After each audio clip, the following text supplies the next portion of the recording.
Baik, saya mulai. Assalamualaikum warahmatullahi wabarakatuh. Waalaikumsalam warahmatullahi wabarakatuh. Selamat sore, Waalaikumsalam. Pak Sulistia sebagai narasumber. Kemudian ada dosen kita di sini. Yang pertama Dr. Robi Nur Hadi, kemudian ada Dr. Harun Umar dan Pak Hilmi Rahman. Ya, kemudian yang sudah bergabung untuk mahasiswa baru Mas Roni sama Pak Fendi. Apa kabar Pak Fendi? Ya, kita mulai saja. Ya, Pak Fendi. Posisi di Jakarta apa di mana nih Pak?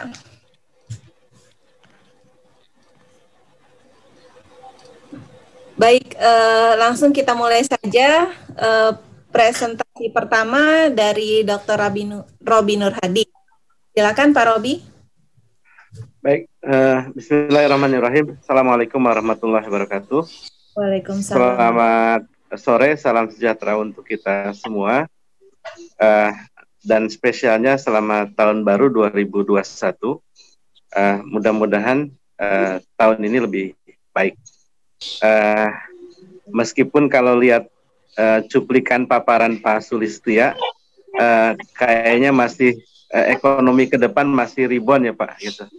Jadi ini juga menjadi tantangan ya, apakah kemudian doa-doa kita di awal tahun ini itu bisa membalik atau merubah paling tidak dalam posisi yang normal lah untuk bisa recovery terhadap persoalan 1 tahun kebelakang kita.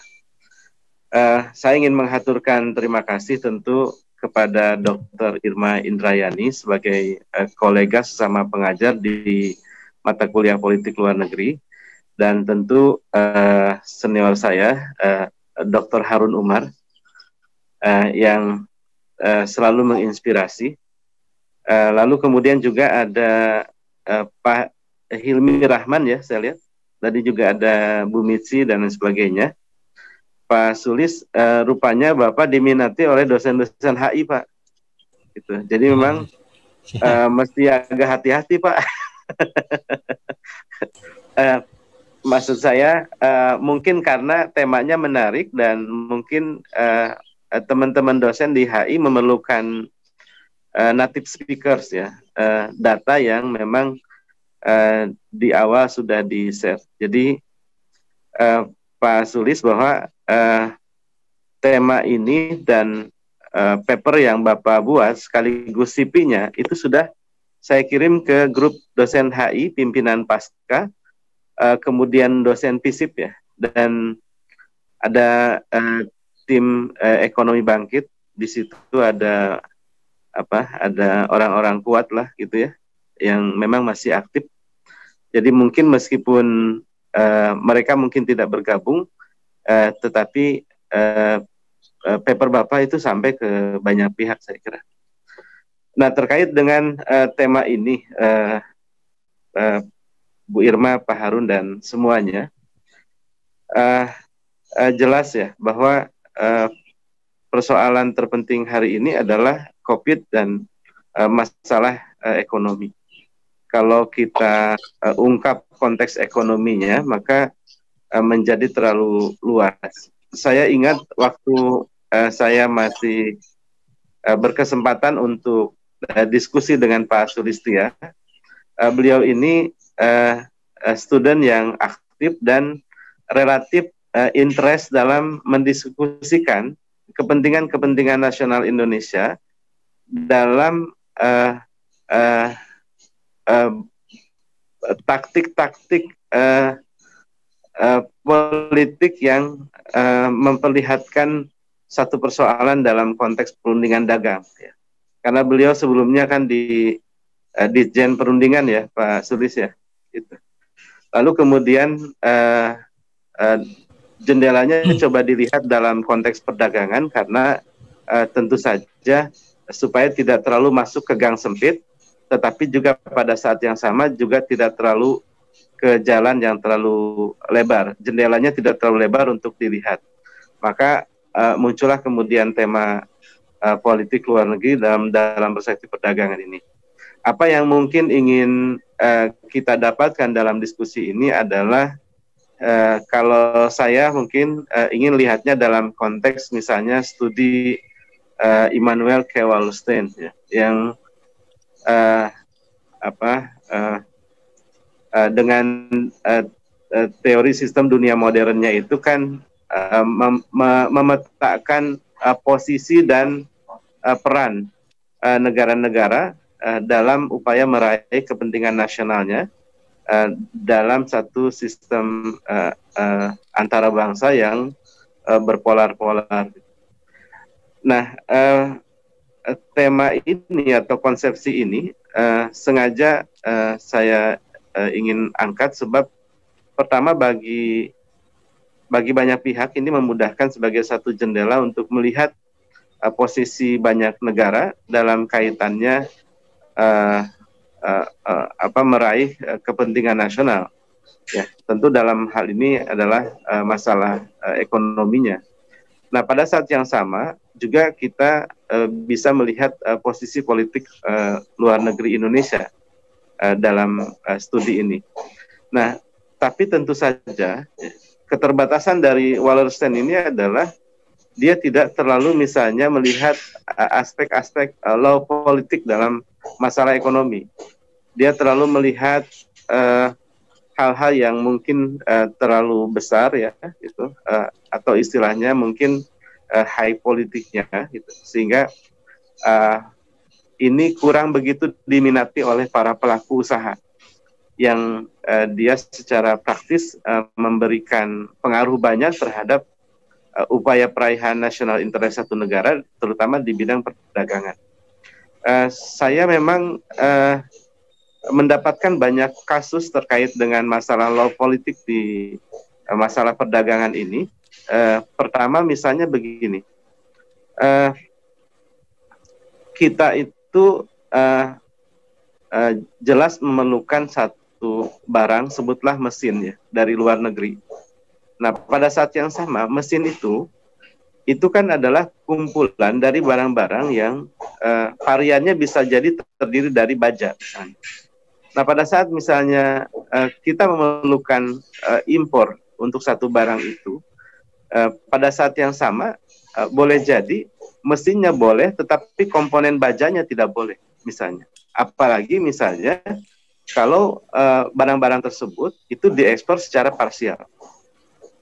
Artinya tidak dalam bentuk satu hal yang sudah didesain menjadi satu bentuk benda gitu.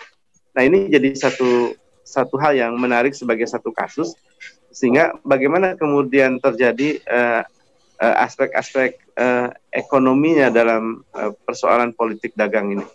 Itu satu ya. Yang kedua, kaitannya misalnya dengan COVID ya. COVID ini ya, terutama di dalam situasi injury time akhir tahun seperti ini, kalau kita mau mendengar para pelaku usaha misalnya, itu banyak yang gara-gara COVID. Mereka itu mengalami problem-problem teknis. Salah satunya adalah keterlambatan pelayaran atau ketiadaan perusahaan pelayaran yang mau atau berbagai protap anti COVID yang kemudian dia menambah cost. Cost adalah menambah waktu. Menambah waktu, menambah cost.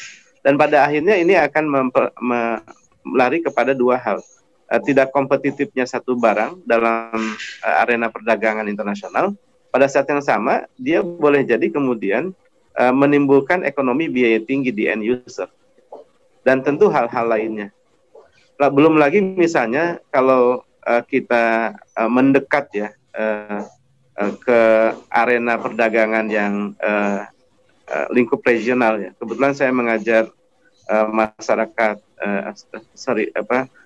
dan budaya Asia Tenggara atau dinamika ASEAN misalnya. Di situ ada problem dalam penerapan misalnya masyarakat ekonomi ASEAN karena satu sisi dia sebenarnya ingin membangun satu pasar yang lebih luas, tetapi pada saat yang sama perimbangan ketertarikan cash in dan cash out atau potensi perdagangannya menjadi tidak imbang. Apalagi dibatasi oleh adanya pola kemudahan kontinen ya, yang itu tidak menarik bagi Indonesia sebagai negara yang maritim. Saya ambil contoh misalnya dalam perdagangan mangga. Mangga mana yang akan bisa banyak laku di Asia Tenggara? Ini satu pertanyaan sederhana di pasar. Tentu jawabannya bukan lagi mangga Indramayu, tetapi mangga Thailand. Ya, kenapa? Karena dia bisa diakses dengan perjalanan darat dengan waktu yang relatif singkat. Pada saat yang sama tentu ya harganya menjadi lebih terjangkau. Kalau mangga Indramayu dikirim ke Singapura, ya kalau naik pesawat dia mahal, kalau naik kapal laut dia keburu busuk dan hal-hal lain.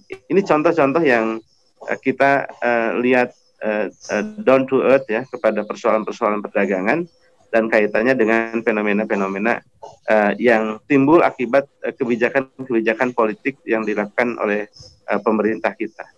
Nah, beberapa tema ini sebenarnya sering juga saya diskusikan dengan Pak Sulistya, dan karena itu saya berterima kasih.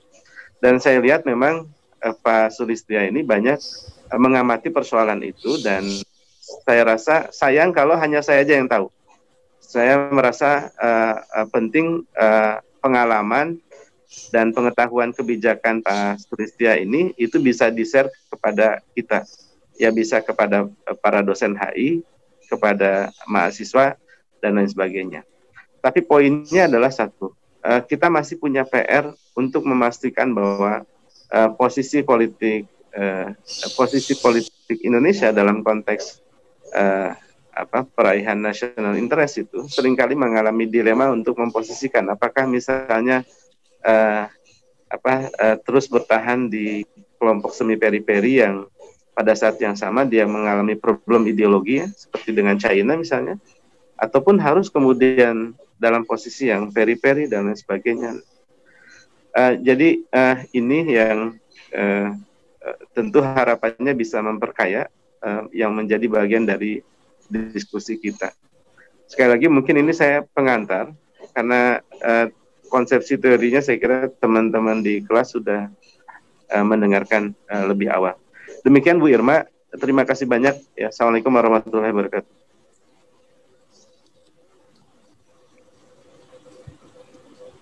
Suaranya Bu Emma ke mute. Waalaikumsalam warahmatullahi wabarakatuh. Terima kasih banyak Dr. atas pengantarnya. Kemudian langsung saja kita masuk pada presentasi utama, yaitu presentasi dari Bapak Sulistya Widayanta. Untuk daftar riwayat hidup, Pak Sulistya ini lulusan S1-nya Hubungan Internasional dari UGM, kemudian melanjutkan Magister Ilmu Politik di UNAS dan lulus tahun 2020. Kemudian banyak mengambil kursus-kursus mulai dari tahun 95 sampai 2005 itu di Jakarta, Korea Selatan, kemudian sampai ke Swiss. Kemudian untuk bidang pekerjaan itu di tahun 2000 sampai 2001 Kepala Seksi Pengamanan Kebijakan Perdagangan, kemudian 2001 masih di Trade Policy Analis, kemudian 2003 sampai 2005 itu asisten atas perdagangan di perwakilan tetap RI untuk WTO di Swiss. Kemudian 2005 sampai 2011 Kasubdit Pengamanan Kebijakan Perdagangan. 2011 sampai 2015 itu atas perdagangan di KBRI Ottawa. Kemudian Maret 2016 sampai 2019 Kepala Subdit Perundingan HKI Investasi dan Pembangunan. Dan April 2019 sampai sekarang analis investigasi dan pengamanan perdagangan media. Oke, langsung saja kami berikan waktu kepada Pak Sulistya untuk presentasi materinya pada sore hari ini. Silakan Pak.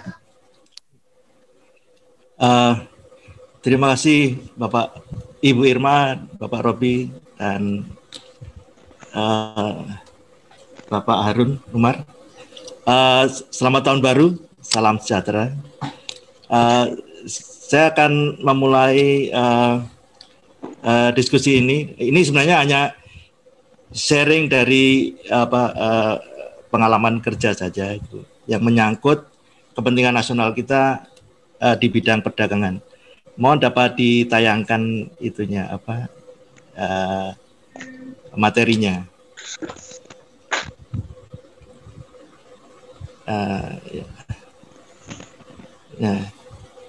Nah, ini saya mengambil tema politik luar negeri dalam perspektif perdagangan. Jadi Indonesia meskipun sudah sejak tahun 1995, sejak berdirinya WTO itu sudah bergabung dengan WTO, tapi sepertinya politik luar negeri yang menyangkut perdagangan itu relatif agak ketinggalan. Next. Nah, sebenarnya Indonesia itu punya banyak kepentingan dengan perdagangan, yaitu ada isu yang penting itu, apa itu globalisasi perdagangan bebas bagi Indonesia, bagaimana sistem perdagangan multilateral itu, dan bagaimana WTO, dan bagaimana politik negara di bidang ekonomi, dan bagaimana menyikapi perjanjian perdagangan internasional, dan yang terakhir adalah bagaimana sih politik luar negeri kita di bidang perdagangan. Sepertinya ini yang poin nomor 6 ini agak mengalami pergeseran sejak berakhirnya pemerintahan Orde Baru. Karena ada perubahan struktur di Kementerian Luar Negeri. Dulu Kementerian Luar Negeri itu ada namanya Direktorat Jenderal Hubungan Ekonomi Luar Negeri. Namun sekarang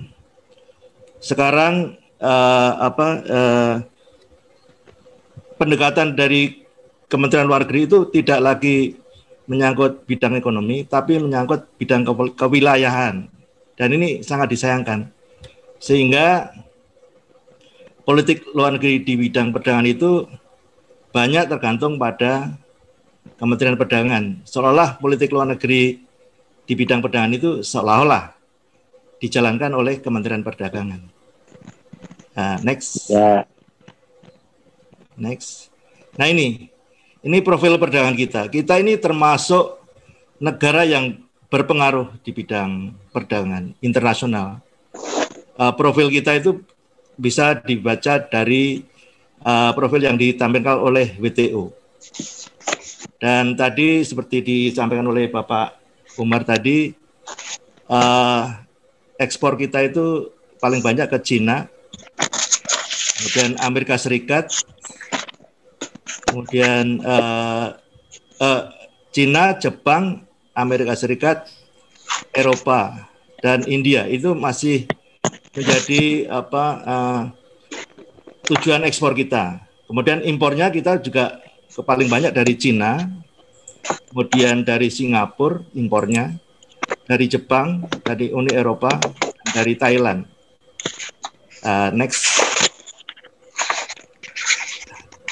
Nah, dalam memandang hubungan perdagangan internasional itu, kita ada perubahan dunia yang bisa kita tengarai dari dulu sebelum hingga berakhirnya Perang Dunia Kedua, pola hubungan perdagangan itu masih banyak menyangkut high politics, yaitu penggunaan kekerasan dalam hubungan perdagangan internasional itu, kemudian hubungan antara penjajah dan jajahan. Nah, perubahan fenomena politik hubungan perdagangan internasional itu berubah sejak berdirinya WTO 1995. Yaitu yang sayang tidak diminati oleh pengamat hubungan internasional, yaitu dominannya law politics, yaitu politik di bidang ekonomi yang tidak menggunakan kekerasan. hubungan ekonomi yang berbasis konsensus. Ini jarang mendapat perhatian. Kemudian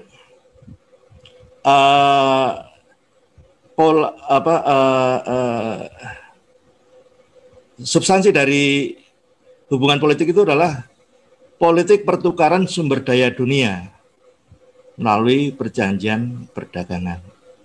Sumber daya dunia itu ada di perdagangan itu ada tiga objek perdagangan atau objek perdagangan, yaitu perdagangan barang, perdagangan jasa, dan perdagangan kekayaan intelektual.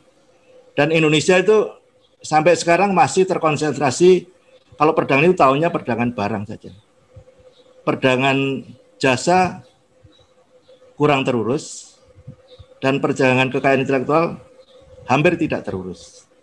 Jadi sampai sekarang hampir semua kementerian dan lembaga di Indonesia itu kebanyakan mengurus perdagangan barang.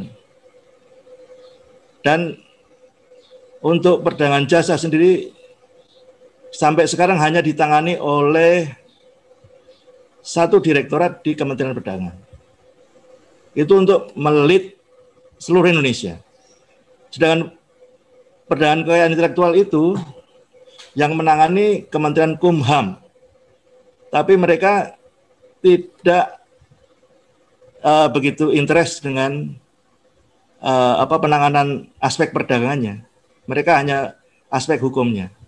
Itu yang terjadi. Next. Berikutnya. Nah, apa itu fenomena globalisasi? Nah, globalisasi yang mencakup perdagangan itu ada dua. Kalau mahasiswa hubungan internasional atau mahasiswa politik, pasti tahulah bahwa globalisasi itu. Tapi yang harus kita lihat bahwa aspek globalisasi yang kita perlu perhatikan adalah ada dua, yaitu aspek perdagangan dan aspek internasional. Jadi hidup kita ini sekarang sudah mengaplikasikan hubungan internasional dalam kehidupan sehari-hari itu. Nah, aspek perdagangan itu ada dua substansi pokok yang menjadi persoalan, yaitu aspek perdagangan bebas. Semua negara itu mau tidak mau harus melakukan perdagangan bebas. Namun yang menjadi hambatan atau menjadi hambatan bagi diri sendiri maupun bagi negara mitra dagang adalah isu kemandirian.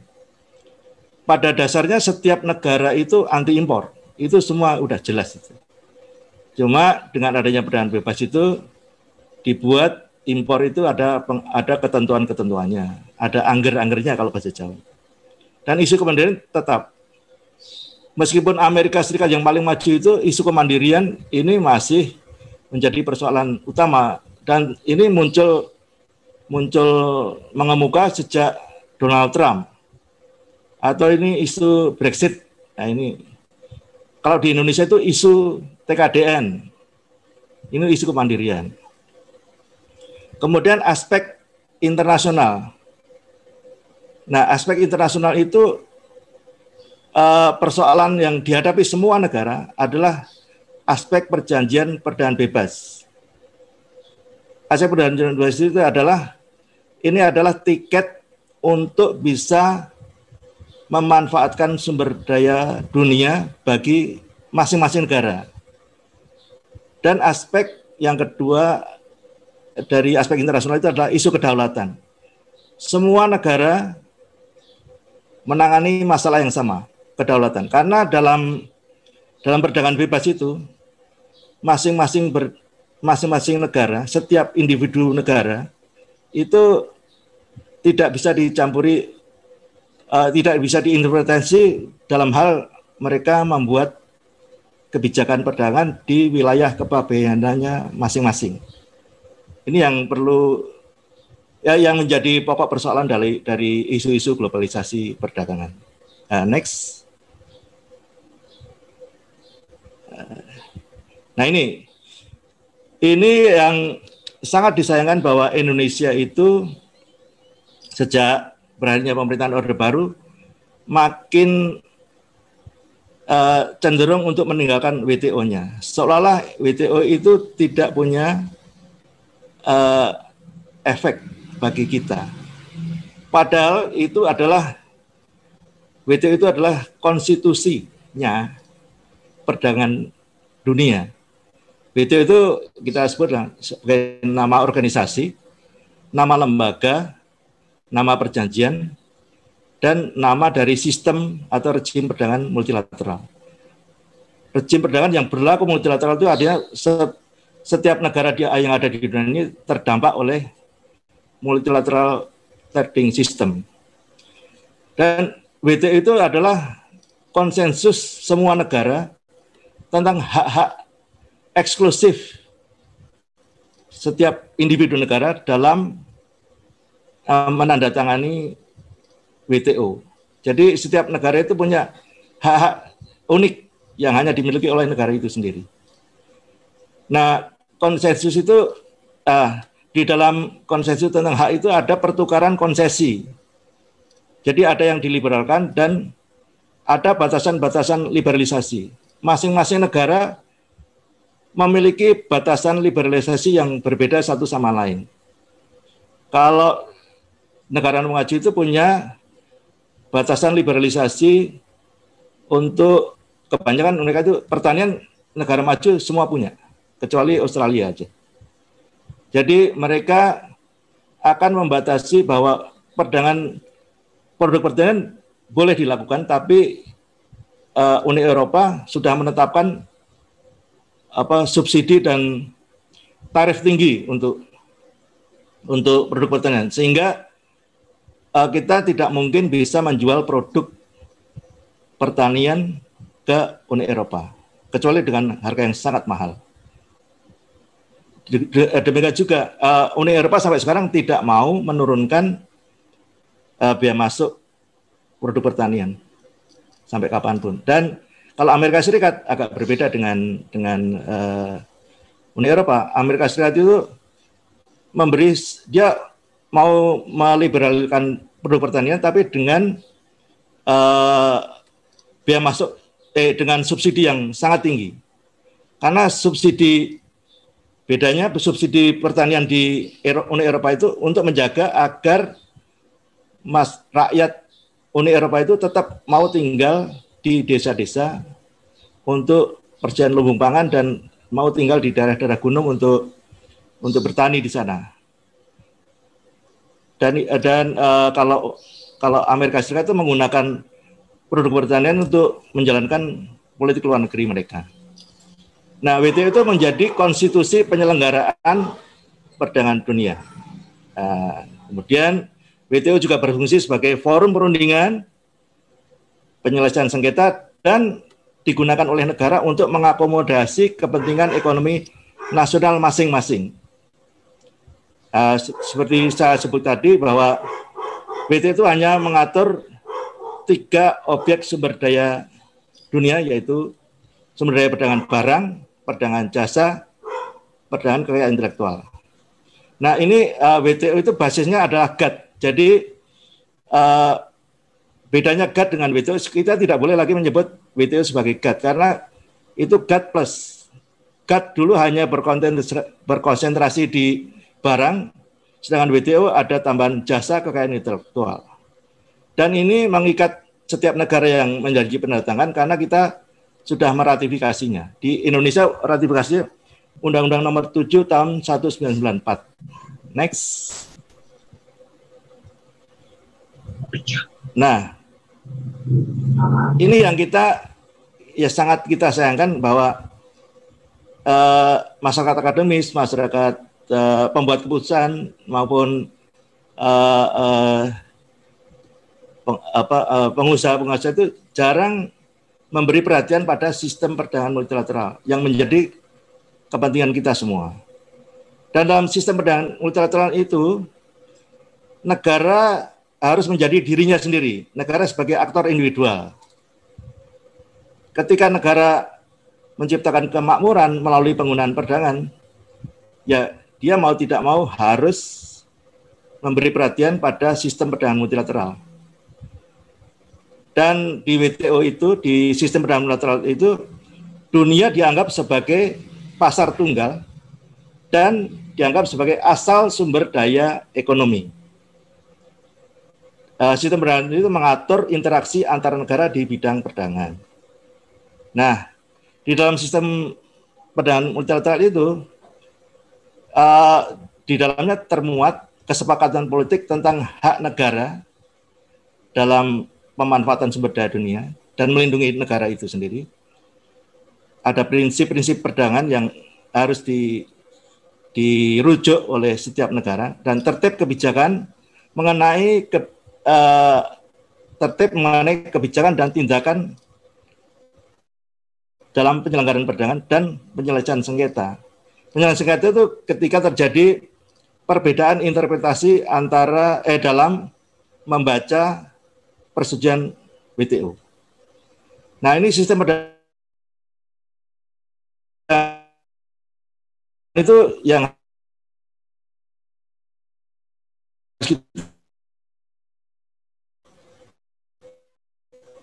ini adalah sistem perdagangan yang berbasis akan mempertimbangkan aspek sejarah perdagangannya mereka, aspek hukumnya dan aspek ekonominya. Jadi misalnya negara yang tergantung pada ekspor pisang, mereka harus tetap hidup, masih bisa tetap hidup dari hasil pisangnya yang merupakan satu-satunya. Dan itu tidak boleh dihilangkan. Ini ada kasus sengketa dulu maksudnya. Dan sistem perdagangan multilateral perjanjian WTO itu single undertaking, artinya di dalam WTO itu satu kitab suci WTO itu ada beberapa agreement yang mengatur barang, mengatur jasa. Itu harus dianggap sebagai satu kesatuan. Tidak boleh kita hanya saya mau terikat di barang saja atau jasa saja, tidak bisa. Harus tiga, termasuk sengketa nanti. Terus ini dan yang bisa sengketa dagang WTO itu hanya negara yang menjadi anggota. Dan ada prinsip transparansi. Prinsip transparansi itu terus dikembangkan yang bermula dari GATT kemudian menjadi agreement baru trade facilitation. Dan itu semua negara itu dianggap setara. Kita sering sering menganggap bahwa negara berkembang itu punya keistimewaan atau LDC punya keistimewaan fleksibilitas, tapi pada prinsipnya semua negara itu diperlakukan sama. LDC sama negara maju dianggap sama kalau menyangkut masalah keamanan, standar keamanan untuk konsumsi manusia misalnya. Jadi tidak bisa negara maju menerima produk pertanian yang membahayakan untuk dikonsumsi, itu sama. Dalam hal investasi agak sama, tapi untuk perdagangan barang kebanyakan sama. Kemudian yang kita sering agak abaikan ini, tidak mengabaikan, agak melupakan adalah bahwa pertukaran sumber daya itu sifatnya resiprokal. Apa yang kita lepas dan itu kita mendapat apa yang kita dapat. Jadi tidak seperti kasih ibu hanya memberi saja. Tapi kita cenderungnya masih diplomasi kasih ibu, hanya memberi harap kembali. Itu sangat disayangkan. Kemudian berikutnya, next. Mohon next. Nah, ini yang kurang mendapat perhatian dari kita semua. Kita selama ini politiknya itu menganggap bahwa ekonomi itu bukan politik. Padahal ada politik negara di bidang ekonomi itu ada kekhususan. Dan ini menjadi kita relatif, mungkin saya salah, tapi kita relatif agak ketinggalan di dalam pengembangan politik negara di bidang ekonomi. Sekarang kita menuai banyak problema tentang penggunaan perdagangan sebagai sarana untuk mencapai tujuan ekonomi nasional. Tujuan ekonomi nasional itu banyak, misalnya pengembangan kesehatan, pengembangan industri, pengembangan sumber daya manusia, pencapaian nilai tambah, semua kebijakan yang menggunakan sarana akses pasar atau perdagangan untuk mencapai tujuan nasional itu adalah kebijakan perdagangan. Dan Indonesia sampai saat ini belum memiliki rumusan nasional tentang apa itu yang disebut kebijakan perdagangan. Meskipun ada undang-undang perdagangan, tapi undang-undang perdagangan yang ada sekarang itu lebih menitik beratkan kepada kegiatan, bukan pada kebijakannya. Jadi kebijakan perdagangan itu ada di setiap undang-undang sektoral. Tapi mohon maaf, ini saya tidak mewakili Kementerian Perdagangan untuk masalah ini. Kemudian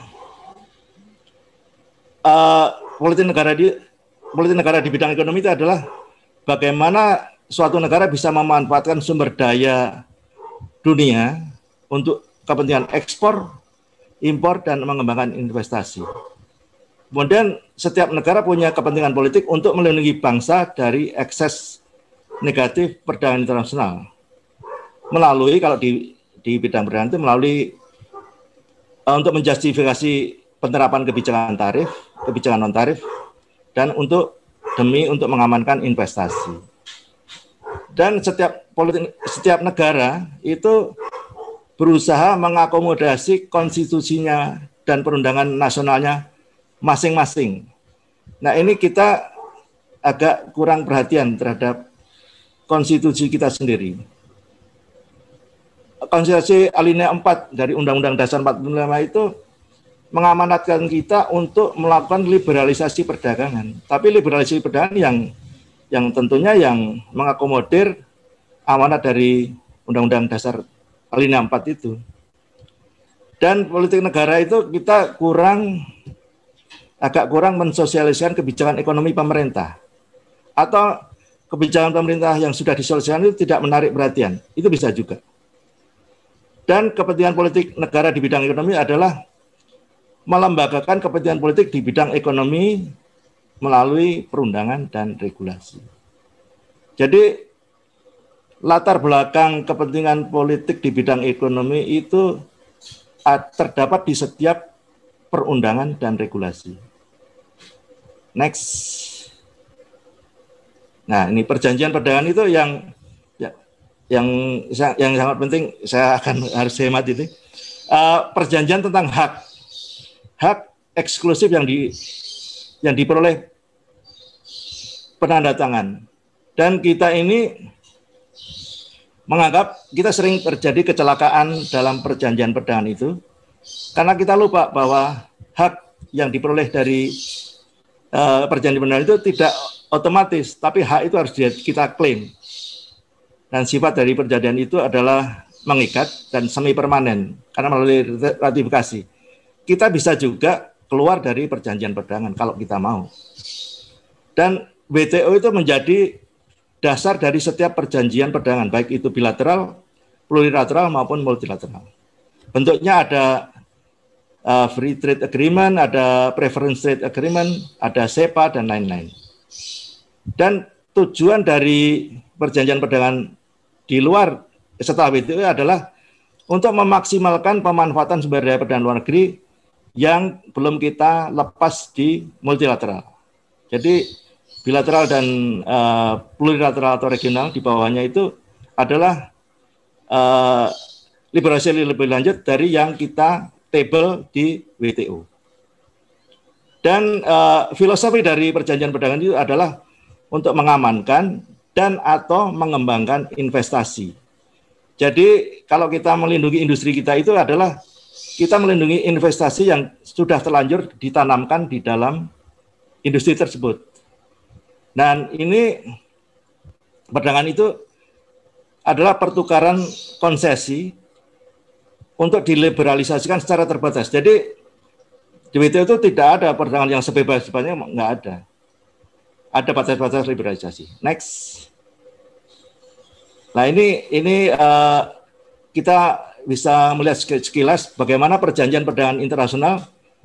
Sayang kalau dunia akademis itu melewatkan momen ini.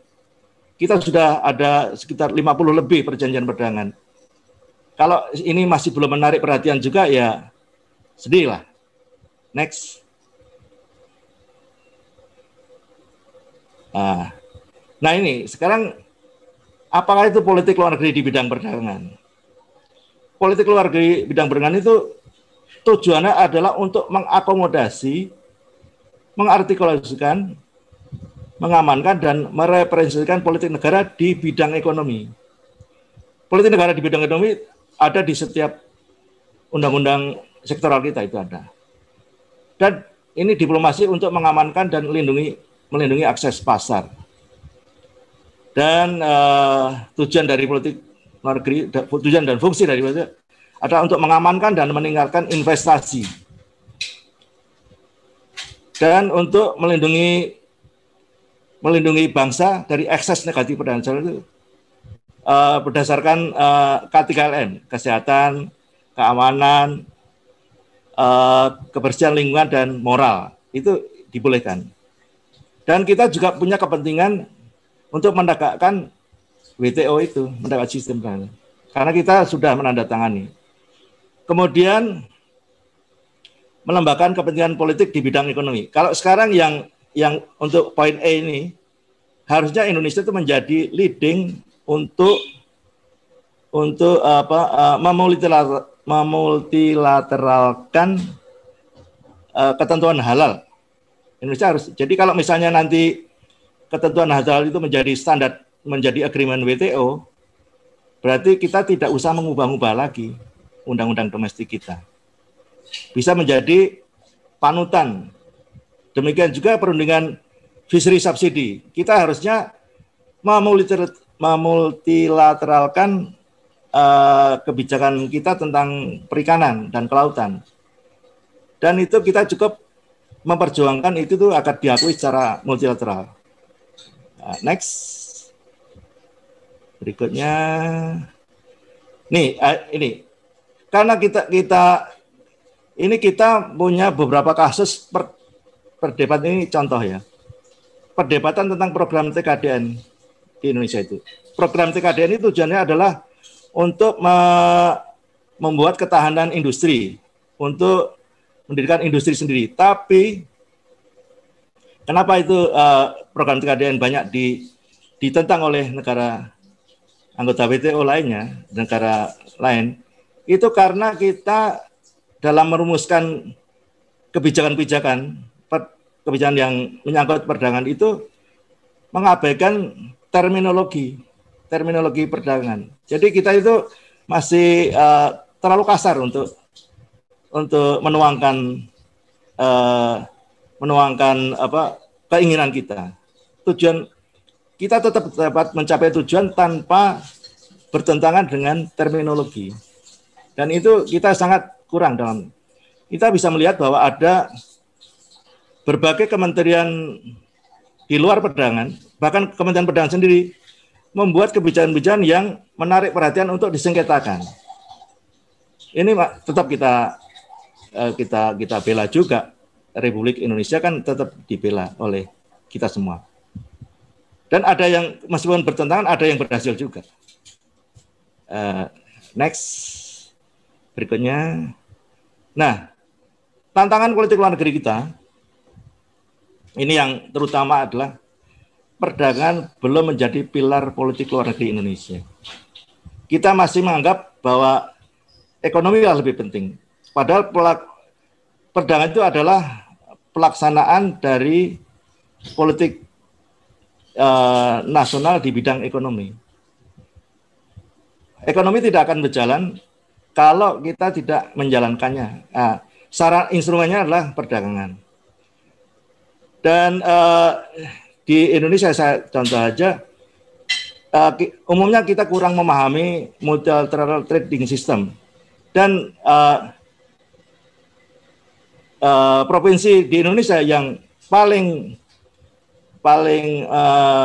dianggap memahami dan mengambil keuntungan dari globalisasi perdagangan adalah Jawa Timur dengan Jatimnomics-nya. Jawa Timur bisa melakukan perdagangan dengan efisien. Dia punya perwakilan dagang di seluruh provinsi, bahkan sampai ke luar negeri. Kemudian kita politik luar negeri kita belum cukup untuk mengartikulasikan kebijakan ekonomi pemerintah kita. Kemudian perdagangan kita masih terkonsentrasi di trade and goods, dengan perdagangan jasa dan kekayaan intelektual belum. Dan ini ada tantangan terbesar kita adalah adanya disharmoni dalam sistem hukum nasional. Jadi kita memiliki prinsip dualisme. Kebijakan perdagangan internasional, perjanjian perdagangan internasional itu tidak bisa menjadi hukum positif sebelum kita buatkan versi domestiknya. Ini cukup menghambat kita. Banyak perjanjian-perjanjian yang kita tidak bisa kita raih cepat karena kita belum mempunyai undang-undang domestik. Tapi kita juga tidak menggunakan strategi interpretasi di dalam perjanjian perdagangan itu. Kemudian diplomasi kita lebih banyak diplomasi kasih ibu. Padahal itu tidak boleh itu. Diplomasi perdagangan itu harus diplomasi yang pamrih. Kita melepas apa, kita mendapat apa. Itu yang namanya diplomasi resiprositas. Kita bisa melihat banyak itu. Jadi seperti kita hubungan Indonesia dengan FTA Indonesia Australia. Apa yang kita kasih itu kita tidak bisa membaca apa yang kita dapat dari situ. Melepas misalnya kita memberi tarif rate kuota untuk sapi hidup. Kita menggantungkan menggantungkan impor 100% dari Australia untuk sapi hidup itu exchange-nya apa? Nah, itu mungkin ada penjelasannya, tapi penjelasannya belum tersosialisasikan. Nah, next. Nah, ini refleksi perdagangan kita. Kita masih terganggu oleh COVID, sehingga pandemi COVID ini menjadi membuat setiap negara itu meningkatkan nasional ekonominya. Artinya mereka agak membatasi perdagangan bebasnya. Jadi impornya itu mereka batasi, dan yang mereka lepas itu harus mendapatkan apa gitu. Kemudian banyak sekali setiap negara menghambat ekspor kita melalui penerapan trade remedy atau hambatan teknis perdagangan seperti masalah standar, masalah sanitary and phytosanitary. Kemudian next, konten saat kita masih trade and goods ya. Kemudian outlook-nya